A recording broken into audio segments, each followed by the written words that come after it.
Now, football is so much more than just a sport, right? It's the world's beautiful game. But why? Well, one of the simple reasons is that it's been played by billions and it's watched by billions, right? But another, perhaps more important reason is that it's transcendental. It breaks down borders between, or it takes down barriers, rather, between borders, religions, cultures, genders, you name it. And football has its own unique language, which anyone, anywhere in the world can speak, right? And it has a way of unifying the world in a way which virtually nothing else can. And that is why football is so powerful. And it's a power that can be used for good, and it's a power that can be used to be transformative. And a wonderful example of that is the incredible work that's being done by Common Goal, an organization I'm sure that many of you are very familiar with, right? Quick show of hands, who's heard of Common Goal? Come on, come on. Okay, good, thank you.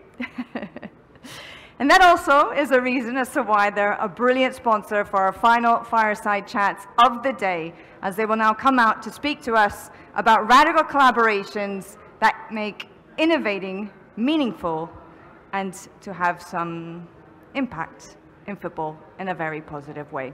So I hope everyone is ready. Let's see if everyone's mic'd up to come back out. And we have our moderator for this fireside chat, in Ebru Koksal. There she is. Let's give her a round of applause. Chairperson, Women in Football. Hello, Ebru. Please come, take a seat. Of course, there's the three of you, right? So yes, well suited to sit there. Next, we have Jurgen, founder of Common Goal. Almost. Okay. We'll hold fire on that one then. Hold the fire. We have to be a little bit patient as everyone exchanges the microphones here. Yep, all good? There he is. Let's give a nice big round of applause. Hopefully. I guess we have to clear the pathway first before we can come out. There he is, brilliant. And Juan Mata, of course, someone who really doesn't need much of an introduction. Champion of the Turkish Super League with Galatasaray, co-founder of Common Goal, and one of the nicest men you'll ever meet in football. So, gentlemen, and Ebru, whenever you're ready, take it away. Thank you. Good afternoon, everybody. And as a native Turkish person, I also would like to welcome all our foreign guests to our beautiful city. Thank you for your patience as the sessions were delayed a little bit, but it's worth waiting for, obviously, to talk about the wonderful work that Juan and Jurgen are doing. Welcome to the Athletes Today, Entrepreneur Tomorrow session. You all know the amazing career, stellar career of Juan, but just in case, he has a career ranging from Real Madrid Academy to Valencia, on to Chelsea, where he won the Champions League, FA Cup, Europa League. He was twice chosen as the Player of the Year, and then a record-signing transfer to Manchester United in 2014, where he won 4 trophies. And in his national team career, 40 caps with Spain, World Cup in 2010, European champions in 2012. And now he's playing for my beloved Galatasaray. And congratulations, of course, for the very, very meaningful championship this year, our 23rd in the year 2023, in the 100th anniversary of our republic. So how was this championship different compared to all the other amazing ones you won over your career? First of all, thank you very much for the presentation. I think it's the best presentation I ever had. And I am so happy to be here at home in Istanbul, what I call my home now. It's been a great week. It was a great day for us to win the league last Sunday at home. I know what it means for Galatasaray fans, for many people in this country, and for me too, because it was my first league title. So I always say to the young players that it doesn't matter when it arrives, even if it's late, just keep believing. And I was looking for this to complete, in a way, my career. But I'm so thankful that I could experience this great year here with the celebration and all the party that we did in the stadium. It was great. Excellent. And for those of you who are supporters of other clubs in the room, we're sorry. Yeah, we're sorry. We're just very happy celebrating. Yes. So, what does football mean to you? Football is my life. Of course, my family, my friends are a priority, but football is what I've been doing since I was a child. My dad, who is here, he used to play football. My sister and I, we used to go to training with him, to his games. So all I remember is kicking a ball in our house with my sister and learning to enjoy the sport in general, but football in particular. And after that, I started to play like many kids in the school, in the streets where I grew up in Spain, dreaming with following my dad's steps, following his career to become a professional football player. And it means all of that and much more, because on the way, on the journey, I realized what football means for other people too, the importance of football in society, in the world. So for me to have been able to do what I love, which is play football, be with friends, and represent so many people and play in great stadiums in front of many people, it's a privilege. I feel blessed, and I feel also very lucky to represent a sport that touches so many people. So yeah, I cannot complain. What were some of the challenges you faced growing up? Well, there are some challenges if you want to become a professional football player, especially when you are a certain age, that your group of friends want to do things and you cannot because you have to train or travel. But they never felt like difficult things for me, because I loved playing football and I loved what I was doing. After that, of course, you don't spend so much time with your family if you become professional and you have to play many games. You move countries maybe. There are some challenges, but for me, I will say that there are many more positives. I think football helped me to grow as a person, not only to improve as a player. My mind was also put into trying to grow as a person, learn from football, because I think everyone can learn many things from football to bring into our own lives, and try to become a better person in a way, thanks to football. So there are some challenges, but for me, the happy moments and the positive outcomes are much more. Perfect. Now, my dear friend Jurgen, the recent Sky interview that he gave last year, I'll read a little bit of it. From the streets of Medellin to his collaboration with Juan Mata, Jurgen Griesbeck is trying to change the world through football, but he's still facing resistance. Football for Peace began in 1997 in Medellin, Colombia. It was regarded as one of the most dangerous cities at the time in the world. A German man named Jurgen wanted to help change that. He proposed that the gangs played football against each other. There would be no referees, fouls would be called by consensus, and there had to be men and women on each team, with the first goal needing to be scored by a woman. And at some point in time, there were 10,000 people playing. So this is amazing, mind-blowing for me. So tell us how an aspiring academic from Germany came to be one of football's game changers. Actually, without wanting. It was at the time when I moved to Colombia in '93, and then the World Cup happened in '94 in the United States, the men's World Cup in the United States. And Colombia had qualified like amazingly, winning 5-0 in Argentina, in Buenos Aires during the qualifiers, like an amazing team, but with complicated times in Colombia. So there was a lot of bad influence on the team during the World Cup, which made them perform really poorly. And an own goal happened at that World Cup by Andrés Escobar. And 11 days later, when he went back to Medellin, he was killed. And that was, without wanting, how I got into football and wanting to create a legacy out of what had happened. That's just quite amazing as a starting story, of course. So, Juan, whilst we all, want to, of course, reach equality in football and also create the social impact, there's still a lot of work to be done. I work also on the side of social impact for more the gender equality area. But how and why did you decide to co-found Common Goal? Well, it was after meeting Jurgen.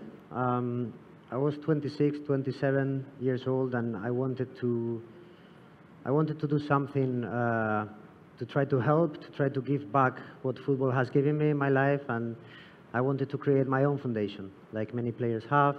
Every club has a foundation. But through a common friend, I got to meet Jurgen. We had a coffee, and we got to know each other. We started speaking about what he was doing, they were doing for many years with street football world, what I wanted to do. And I felt there was a natural connection that he could help me, they could help me to do what I wanted. Easily, quickly, and more effective. And so we got a partnership with Street Football World. I became the first ambassador of Street Football World, and after that, the conversation about creating this movement started. And so it was in 2017, and we tried to create something that has not been done before in football. It has been done in different sectors, and yeah, I just thought it was the perfect match for me to join Jurgen and the whole team to create this Common Goal movement. And what are some of the key areas you're trying to address within Common Goal? Well, I think personally, for me, the most important thing is to try to create a conversation that football can do a lot, can help a lot in society. I think the foundation work, the charity work, the solidarity work has always been seen as something that football has done, and it's true, but something on the side. It was never at the core of the ideas of clubs, organizations, leagues, federations. So for me, Common Goal can help everyone, especially all the important stakeholders in football, to try to put sustainability, to try to put equality, to actually try to bring the importance of football in society into the core of their plans, of the business plans. And with the team that we have, with the ideas that we have, we can help them to do that, and we are doing that already. And being a football player has allowed me to travel around the world to see how, for many people, football is not only a sport, it's a way of living, it's an exit to a better life, is an inspiration. So we can connect all of this and try to make an impactful movement that really enables football to help society in the most important way. Yeah, and if I may, Ebru. Sure. I think we need to recognize that the football industry has developed over the past mainly 25 years and driven, if not exclusively, mainly by commercial growth. And we're talking men's football mainly. But in parallel, there has been a development of, if you want, a football for good industry, which is mainly focused, if not exclusively, on maximizing impact through football. So that is climate justice and social justice, where football, there's evidence that football can accelerate these transformational processes.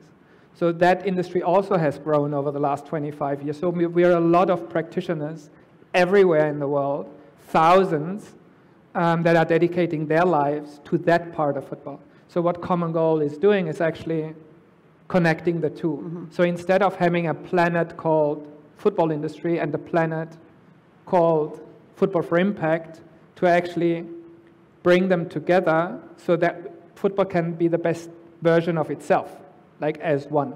And that's what Juan is talking about, embedding purpose at the core of the business model of football.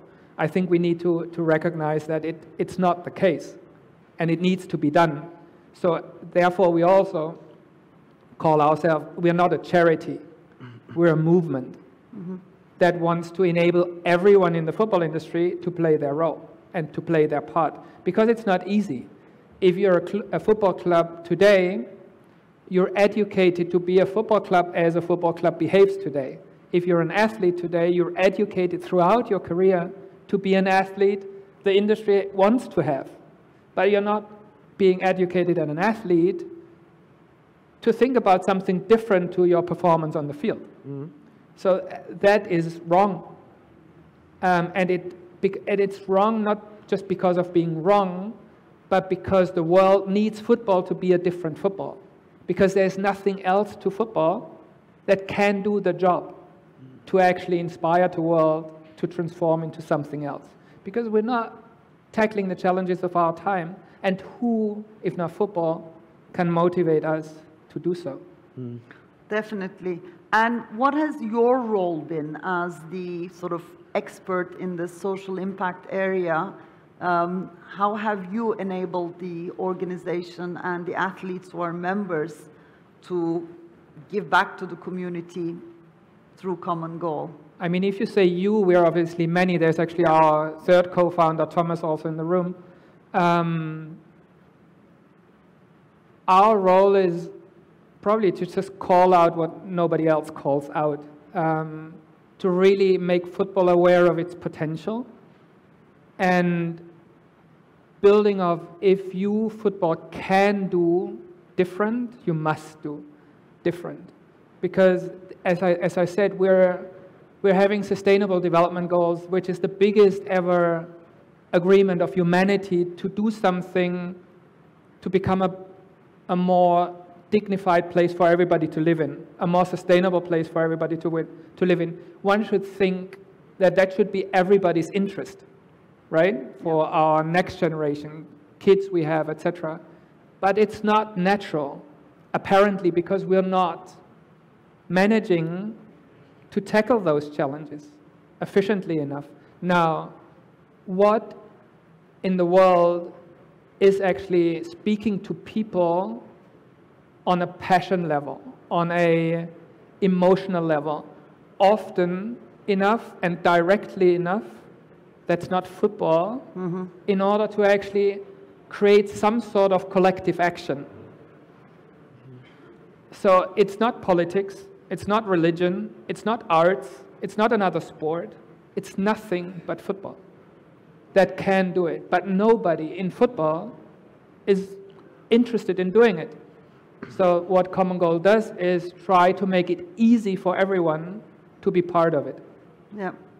Juan, you talked about personal growth as well as your player career extended, but also as this movement, started growing. How has the Common Goal movement impacted your personal growth? It has certainly given me a more meaningful being of what football player is. It has given me a more meaningful impact on it. So I used to be a football player. I played football. I used to dream on trophies. I used to celebrate trophies. But there was a time where I said it was a bit more. It can be more football. And become a member of Common Goal, become a founder of Common Goal, has given me the chance to realize that we could do much more, and that playing football is great, but being part of Common Goal is fantastic also. It has given me a more meaning to what a football player is. And how are you seeing the sentiment in the changing rooms? Meaning, are more players nowadays becoming a bit more caring about not only Common Goal, but all the other social impact opportunities around football? I will say so. I think players nowadays, they have a more understanding of what we represent as a football player. We are curious. We want to learn what we can do. Many of them, both male and female, are really willing to give back to society in different ways. I think players are trying to be more educated in the causes also. So yes, I certainly see there is an eagerness from professional athletes, and in this case football players, to actually use our platform in a way that it matches our values, and that we can be a source of help, a source of inspiration. So I think it's a great momentum for football to actually push on this, like use movements like Common Goal to enable athletes to do what we want to do. So I certainly think there's a good tendency, and hopefully we speak again in 5-10 years and we can speak that is actually a reality, that it's happening, that clubs agents, national teams, federations actually educate players in a way that we can do, and we can be effective in our values and in our ideals to support. Yeah. And the title of this session is Athletes Today, Entrepreneurs Tomorrow. So how important is it for the players to already start thinking about post-playing careers and the transitions during their playing time? Because when the day comes, a lot of them, I wear another hat as well. I sit on the board of the PFA in the UK, and we're finding a lot of our members are actually taking the default option of either becoming a pundit or going into coaching. But there are hundreds of different opportunities available to ex-players. Are you saying that because I'm 35? No. Okay. I hope not, because I will still keep playing. But I think it's very important to think about it not only when you are reaching your destination, you're finishing your career. I think it's very important to start thinking about who you are as a person at the same time as you have this identity of a football player, but what do you want to do after? Rather than sometimes taking a decision because of rush, because it's a default option, so you have to take it because otherwise you don't really know what to do. So I think it's very, very important that football players have the capacity to learn what they want to do, educate ourselves, and be ready for what's next. I think it's quite dangerous to leave it until the end, mentally, probably financially also, because it's a big change in our lives. We have been doing something for 20 years, and suddenly from one day to another, it's not the same at all. So I will really emphasize in speaking with players to make them understand that this process is not going to be easy. It can come overnight, but we can make it a bit more smoother by being prepared for it. Yeah. Definitely. And I think in what the clubs should teach, I think, to the players is financial literacy as well, because we see so many players post-playing careers getting into really huge financial difficulties as well. So maybe over back to you a little bit, Jurgen. How has the movement actually expanded from players into clubs? That's a very interesting development as well. It originally was really getting the players in, but now you have some members who are clubs who are donating a portion of their overall revenues to the movement. Yeah, maybe there's 2-3 things I wanted to add to really understand what Common Goal is about. Like, one is, we are not like the typical charity. We're an enabling organization. We want to enable everybody else to be successful. We're not wanting to be successful ourselves. So we are successful if everybody else is successful. That's important. And the other thing is, we don't need anybody to come to us. What we need is everybody to do what they're supposed to do. And we want to help everybody to do that. So you don't have to come to Common Goal if you want, but if you want to do what you, as an athlete or as a club or as a brand, if you want to be part of the solution, we can help you to make it as easy as possible for you. So that's also important. The third thing that is important, not everybody is Juan, and not everybody is Jurgen Klopp, and not everybody is Megan Rapinoe. So not everybody makes a living in football, even if you're a professional athlete, like female athletes, for example. And there's many female athletes at Common Goal, half of them, like part of the movement with Common Goal. Now think about, you're making an average salary as a female player, for example. Common Goal is all about like a symbol, which is the 1%. So 1% of what you have, contribute that for a collective action. Now, if you're having an average salary, the 1% is not that much. Juan, maybe his 1% during many years is enough to do something meaningful, but still isolated. But now think about, if everybody thought about my new 100% is 99%, which is actually the same, what could you do with the collective 1%? It's 500 million a year in the football industry. What could you do with that, just thinking about maximizing the impact of that pool of resources? instead of Juan doing his thing, you doing your thing, I doing my thing, it doesn't make a difference at the end of the day. It does make a difference to Juan, it does make a difference to you, and we feel satisfied about, and it takes, maybe it even carries Juan's name or Ebru's name, it makes us proud, etc. That's fine, but do it in the best possible way. Have the ambition to make the most out of your contribution, and that must be collective. You can't change the world by yourself. So that is the calling of Common Goal. Now to your question, sorry. Athletes are the core of the game. Like without athletes, there's no game. So it was the best place to start with, we believe, because also the athletes are the inspiration at the end of the day. Juan is an inspiration if you watch him play. So that was the starting point. Now, our goal is to make it a standard. So it can't just be the athletes. It must be the clubs, it must be the leagues, it must be the institutions, it can be the fans, it can be everyone. So with the clubs, actually, the approach is, okay, just make it part of your contracting. Offer it to every athlete. Not mandatory, but offer it. Make it an option to your athletes. Make it an option to your employees. Make it an option to your sponsors. Just make it part of the contracting. Just put a clause in there. You can opt in or opt out, but it's a clause. So it's part of how you operate as a club.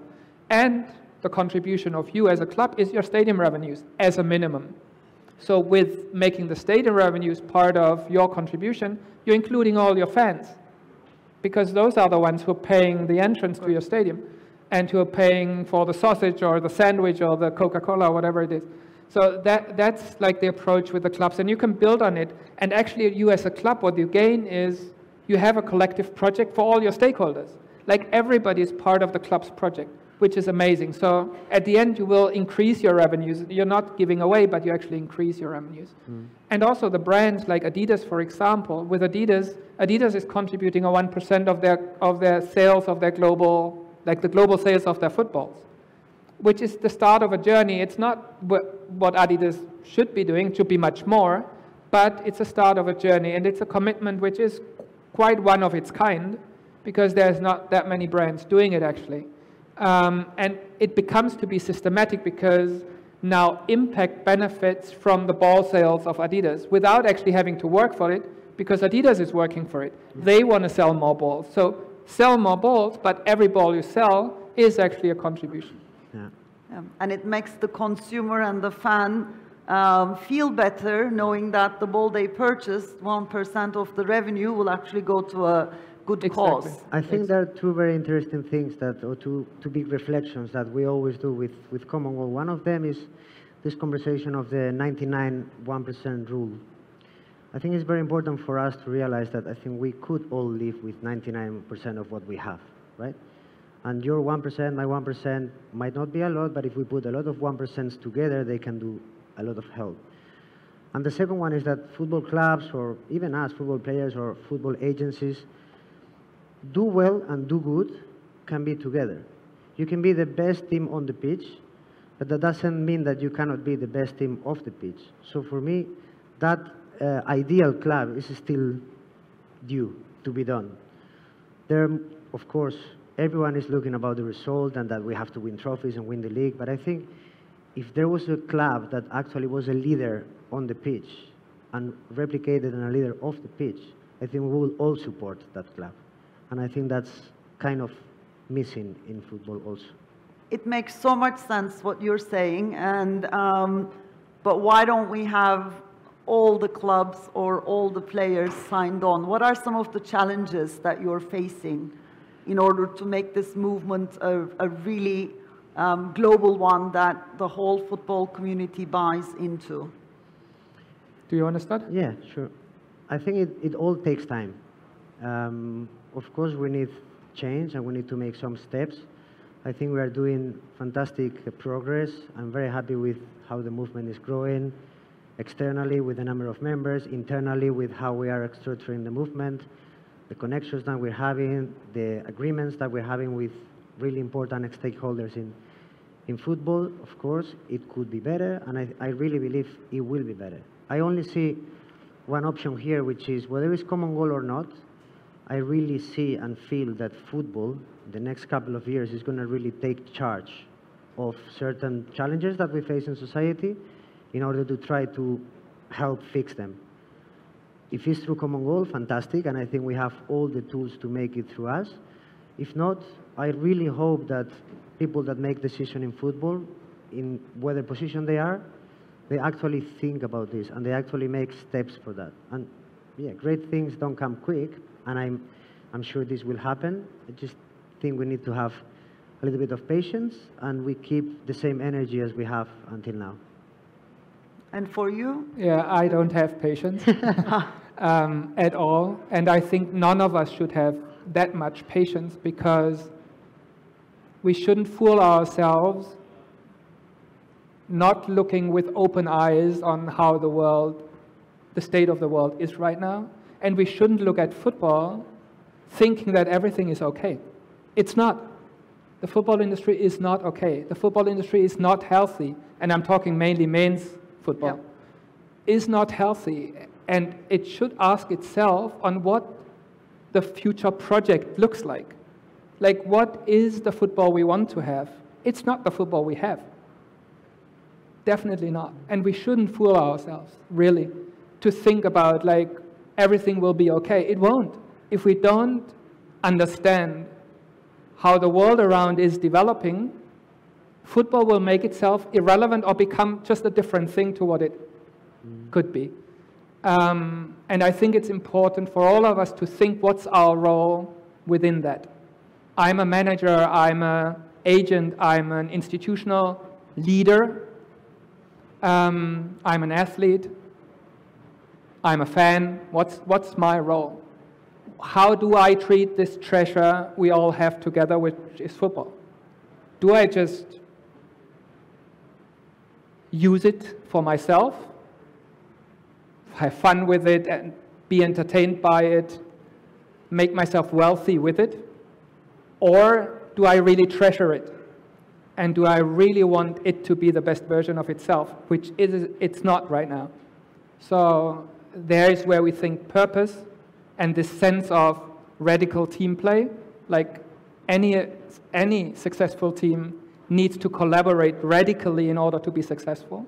Like, if you didn't play as a team, you can't all be Juan Mata, or you can't all be Leo Messi, or you can't all be the goalkeeper. You all have to play your role in order to be successful collectively. And that's what we're calling on. Yeah. Work together. I think as advocates for equality and equal access and equitable allocation of resources, one thing that I find frustrating is the decision makers are still, quite one type. There is no diversity at that top level. The player's voice is not there. The women's voice is not there. And that's why women's football, for example, is globally only getting 1% of the revenues. Yeah. And we want another % for these social impact projects.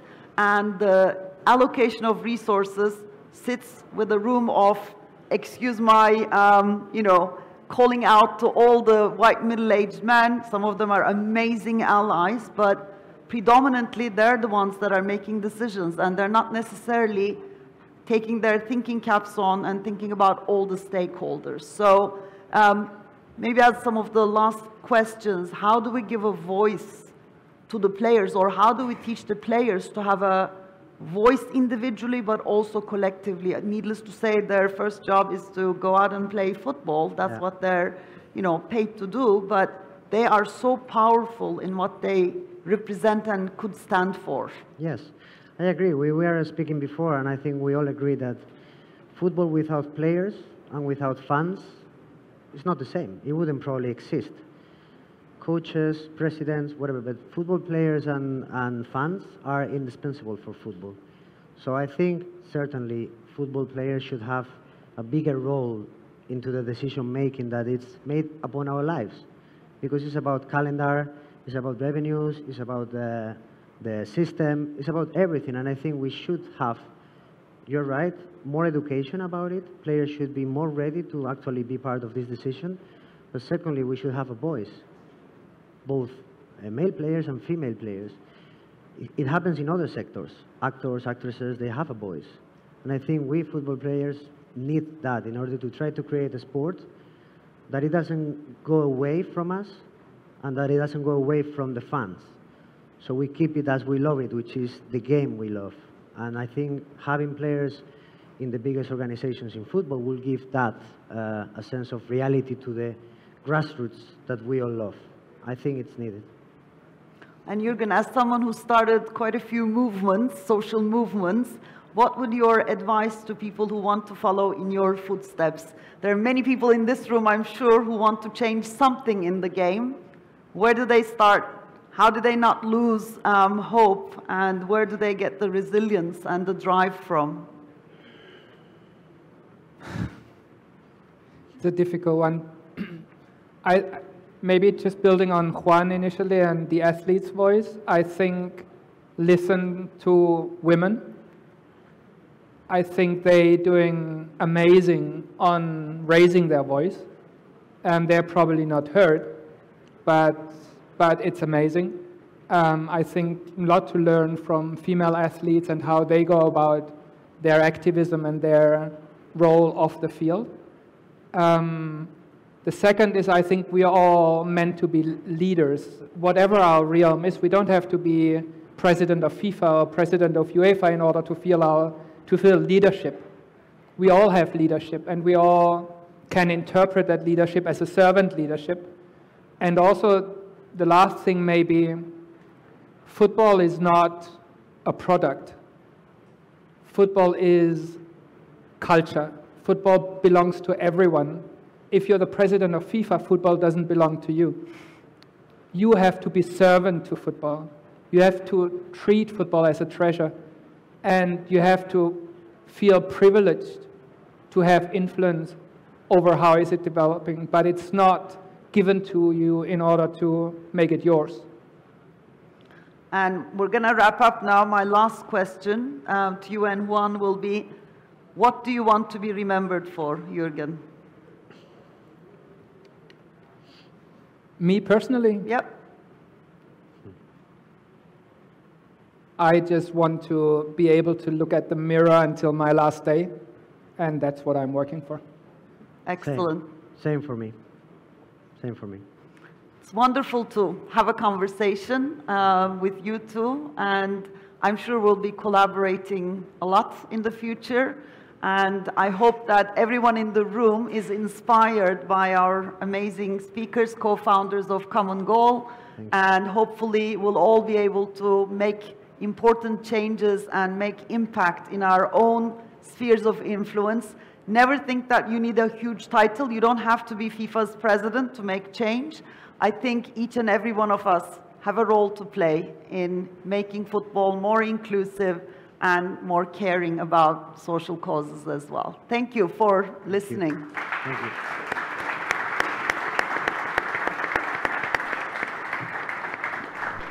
Thank you, You want Ebru. us here, or Well, you can stay if you want. You don't have to leave. It's up to you. Thank you Thank to you. Jurgen as well as to Juan. So that is a wrap, my friends. As far as panels go, we don't have anything else to talk about for today. But the good news is that there's still more to come. For the next hour, we have cocktails as well as a lunch, which is going to be provided by our networking partner, Sports ERP. Speaking of which, I would like to invite up now to the stage the head of sales and marketing, Sergio Blandi, who has a Thank you. So difficult to speak now. There we go. Let's give him a nice round of applause as well. Well, I will be really quick. Good morning, everybody, and thank you very much for being here. This wonderful venue, wonderful city. I would like especially to thank World Football Summit for this opportunity, because they are amazing in everything in the organization. They are super kind. They provide us everything. And also these wonderful technicians and all the people that are behind here and giving us all the support that we need. I'm really, really proud to be here and to speak for my company that, as you understand, is Sports ERP. You had the possibility to listen to the really meaningful panel about sustainability with our CEO and founder, Serdar Ildiz. Actually, I would like to thank him as well, because he, not because he gave me a job. You can also thank him for that if you want. Yeah, not for that. No, I want to thank him because this is a revolutionary idea, actually, in the digitalization of football, of the sport that we love. And we don't need to see digitalization as a barrier. We have to see digitalization as an innovation. That's why we are here. Of course, we have to be careful with that. But I want to spread this message because I think that this is a software, especially our software, is something that is going right now beyond the barrier of what we thought. So I guess that we are here for helping the clubs, for helping the football environment.